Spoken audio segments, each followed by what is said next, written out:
This is Dr. Fruitman. Hello. Today we'll talk about intelligence and attention deficit disorder. My patients ask me frequently, I have ADD, does it mean I'm stupid? Does it mean I'm less intelligent than my brothers, let's say, or my coworkers? And the answer is, of course not.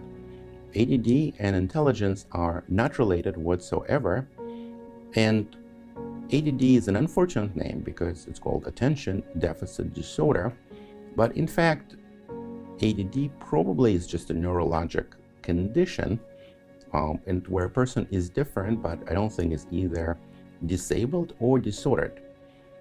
I treat a lot of highly successful people in Manhattan who have ADD, and they represent all industries and represent all levels of success.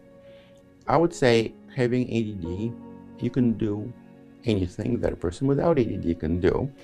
But if you do have a choice over what is the best field of work when you do have ADD, I would say choose something that requires nonlinear, not by the manual or book problem solving. People with ADD are unusually good problem solvers and actually succeed quite well when you have to look for an answer that is not in the manual, but an answer that comes from certain problem-solving skills. And try to avoid any kind of occupation that would require you to do very tedious, linear tasks where mistakes could not be made and mistakes are not well tolerated. But I would say this, do something that you would like to do, and you would do it well.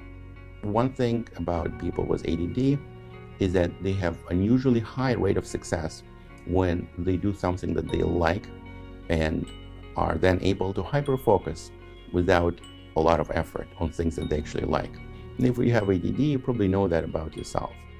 And if you can avoid things where you have to do work that you find boring and tedious, because that's not going to be your strongest point.